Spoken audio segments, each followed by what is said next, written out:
Hello, my fellow Americans,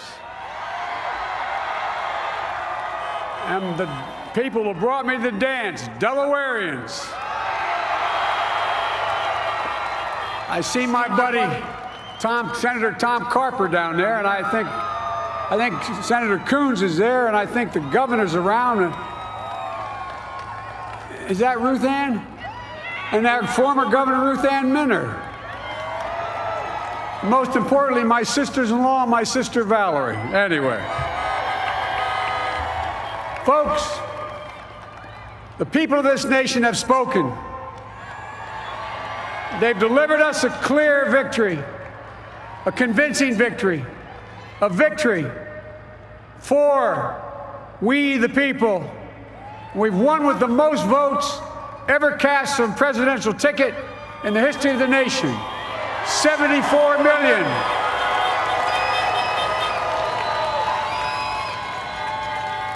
What I must admit has surprised me.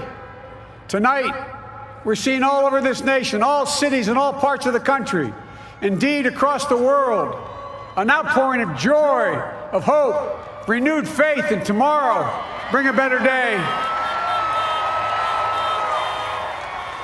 And I'm humbled by the trust and confidence you placed in me. I pledge to be a president who seeks not to divide, but unify, who doesn't see red states and blue states, only sees the United States,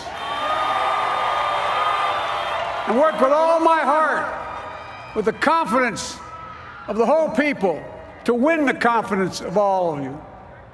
And for that is what America, I believe, is about. It's about people. And that's what our administration will be all about. I sought this office to restore the soul of America, to rebuild the backbone of this nation, the middle class, and to make America respected around the world again, and to unite us here at home. It's the honor of my lifetime that so many millions of Americans have voted for that vision. And now, the work of making that vision is real. It's a task, the task of our time.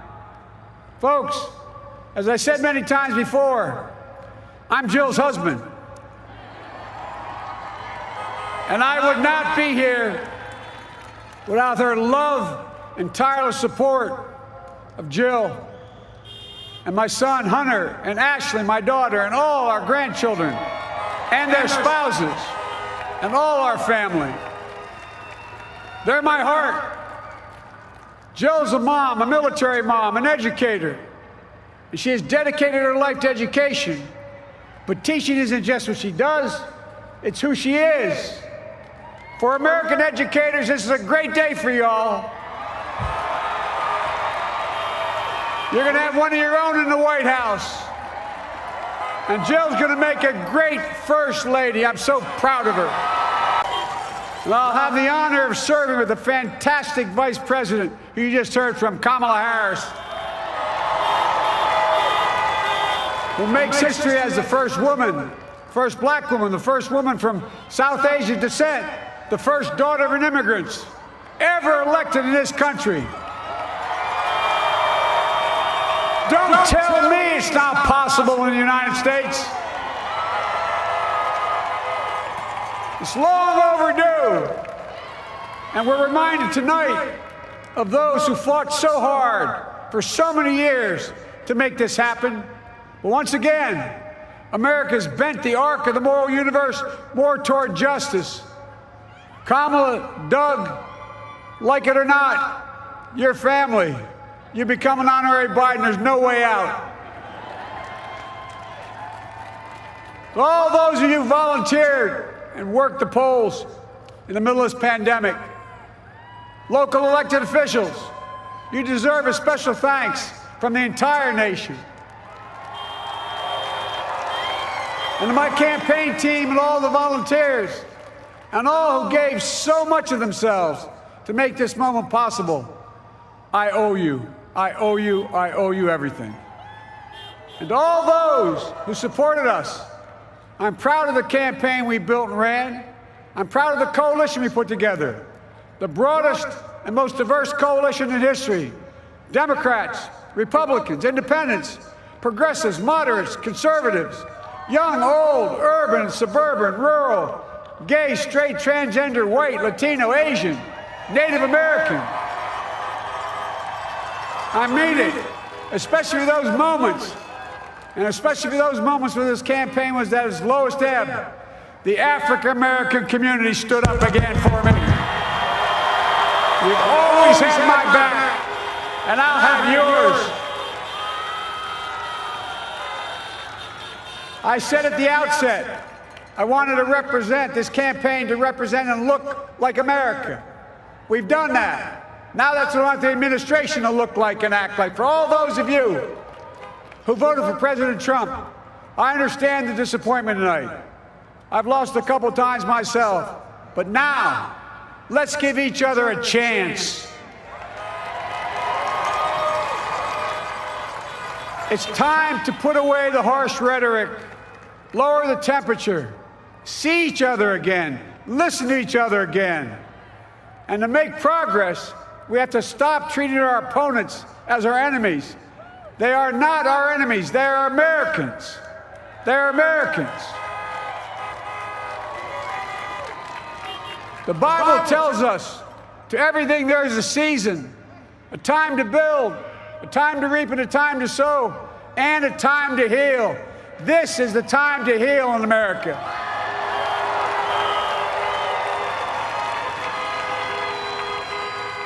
Now this campaign is over.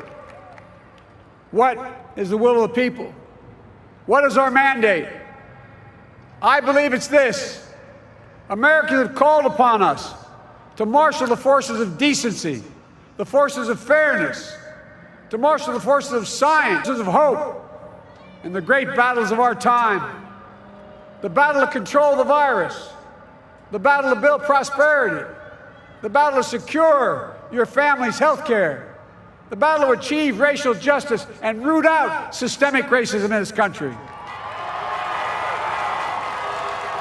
And the battle to save our planet by getting climate under control. The battle to restore decency, defend democracy, and give everybody in this country a fair shot. That's all they're asking for, a fair shot. Folks, our work begins with getting COVID under control. We cannot repair the economy, restore our vitality, or relish life's most precious moments, hugging our grandchildren, our children, our birthdays, weddings, graduations, all the moments that matter most to us, until we get it under control. On Monday, I will name a group of leading scientists and experts as transition advisors to help take the Biden-Harris COVID plan and convert it into an action blueprint that will start on January the 20th, 2021. That plan will be built on bedrock science. It will be constructed out of compassion, empathy, and concern. I will spare no effort, none, or any commitment to turn around this pandemic. Folks, I'm a proud Democrat, but I will govern as an American president. I'll work as hard for those who didn't vote for me as those who did. Let this grim era of demonization in America begin to end here and now. The refusal of Democrats and Republicans to cooperate with one another, it's not some mysterious force beyond our control. It's a decision, a choice we make. And if we can decide not to cooperate, then we can decide to cooperate. And I believe that this is part of the mandate given to us from the American people. They want us to cooperate in their interest. And that's the choice I'll make. And I'll call on Congress, Democrats and Republicans alike, to make that choice with me. The American story is about slow yet steadily widening the opportunities in America. And make no mistake, too many dreams have been deferred for too long. We must make the promises of the country real for everybody, no matter their race, their ethnicity, their faith, their identity, or their disability. Folks, America has always been shaped by inflection points, by moments in time where we've made hard decisions about who we are and what we want to be. Lincoln in 1860, coming to save the Union. FDR in 1932, promising a beleaguered country a new deal. JFK in 1960, pledging a new frontier. And 12 years ago, when Barack Obama made history, he told us, yes, we can. Well, folks, we stand at an inflection point. We have an opportunity to defeat despair, to build a nation of prosperity and purpose. We can do it. I know we can. I've long talked about the battle for the soul of America. We must restore the soul of America. Our nation is shaped by the constant battle between our better angels and our darkest impulses. And what presidents say in this battle matters. It's time for our better angels to prevail. Tonight, the whole world is watching America. And I believe at our best, America is a beacon for the globe. We will lead not only by the example of our power, but by the power of our example. I've always believed, many of you heard me say it, I've always believed we can define America in one word: possibilities. That in America, everyone should be given an opportunity to go as far as their dreams and God-given ability will take them.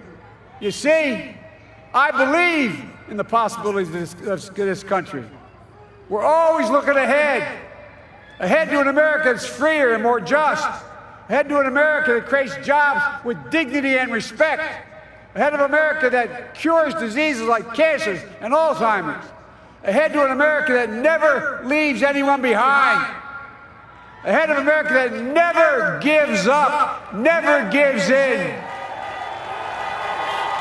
This is a great nation.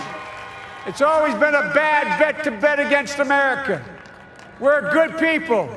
This is the United States of America, and there's never been anything we've been not able to do when we've done it together.